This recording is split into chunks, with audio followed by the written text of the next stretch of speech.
Okay, we will proceed to our study this morning. It is entitled Presumption. Presumption,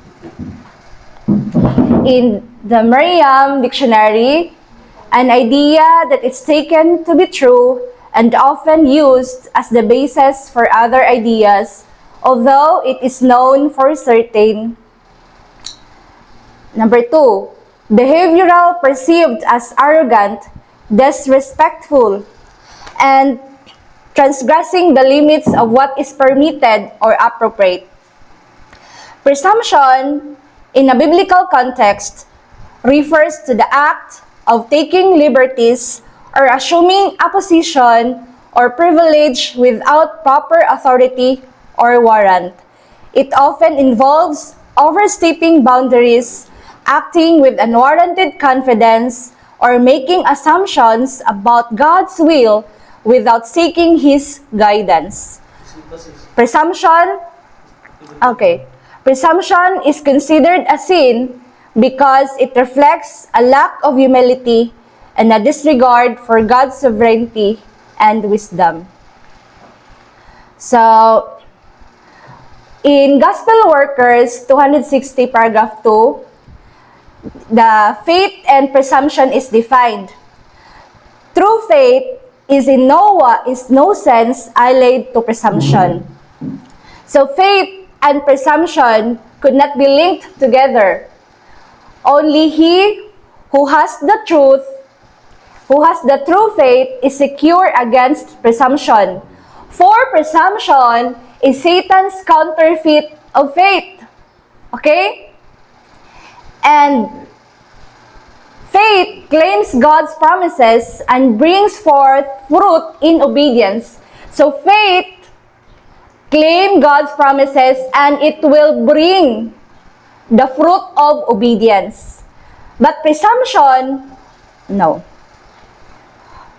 Presumption also claims the promises but uses them as Satan did to excuse transgression. Okay, in biblical example, we have example. King Saul's unlawful sacrifice. It is found in 1 Samuel 13:8-14. King Saul exemplifies presumption when he offers a burnt offering in Samuel's absence, assuming the role of a priest, which was not his to take. Saul's impatience and lack of trust in God's timing led to his downfall. Okay, this is the story of King Saul. We read in Youth Instructor, November 17, 1898. Samuel had given directions to Saul. Thou shalt go down before me to Gilgal, and behold, I will come down unto thee to offer burnt offerings, and to sacrifices of peace offerings. 7 days shalt thou tarry, till I come to thee, and show thee what thou shalt do. So Samuel gave directions to Saul that he will come before him to Gilgal, and there wait 7 days. And so this is what happened. Saul tarried 7 days according to the set time that Samuel had appointed. But Samuel come not to Gilgal, and the people were scattered from him. So the appointed time is 7 days, wherein Saul will wait. But after 7 days, Samuel did not come. So what did King Saul did? So we go on to the story. The Lord designed this as a test for Saul as head of the nation, because Saul is the king of Israel that time. He must follow implicitly the counsels of God. Under all circumstances, he must obey the orders given him through one who received his instruction from heaven. So the instruction from heaven given to Samuel and then given to King Saul that he must tarry there in Gilgal and wait for Samuel.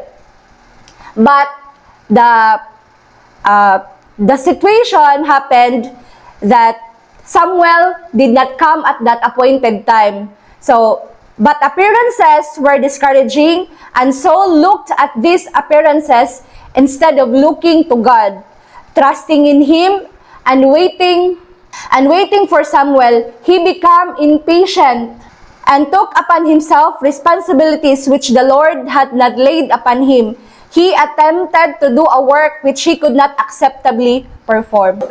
In the same youth instructor, November 17, 1898, this was Saul's time to act his faith, to show his respect for the special directions given.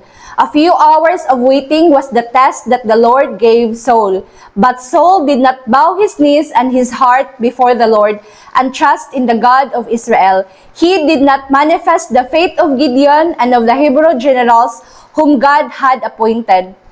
In the place of becoming humble and self-distrustful, he grew passionate and presumptuous, and knowingly transgressed in assuming the office of priest. So the direction is because King Saul is not appointed by God to do the priesthood, to offer burnt offerings, but he becoming passionate and presumptuous, transgressed and assuming the office of the priest, he offered the burnt offerings that he should not do. He could have offered humble prayer to God without the sacrifice, for the Lord will accept even the silent petition of a burdened heart. But instead of this, he forced himself into the priesthood. That is not his work, but he forced himself to do the work that Samuel should do. Okay, let us pray. Okay. Loving Father in heaven, we thank you, Lord, for bringing us here together to worship you in spirit and in truth, together with the Manila Mission Houses, Mission House. And thank you for the word that you have given to us this morning. Help us to be true. Help us to be honest in your work and to do whatever you want us to do. And may your Holy Spirit fill us, especially today, that we may be able to do our task and protect us in all dangers as we are continue to do the work that we have. And may you bless each and every one of us, not just for us, but also to those who are worshiping you today, and to those people that doing your work, that you may protect everyone and bless them, that we may show your love and give the message to those who are willing to hear. Thank you, Lord, for the blessings that were received, especially the death of life that you preserved. Thank you for hearing and answering our prayer. This all we ask and pray in the loving name of Jesus. Amen. Amen. Amen. Good morning. Good morning. Good morning. Good morning. Good morning. Good morning. Good morning. Saints of the Most High God. Oh,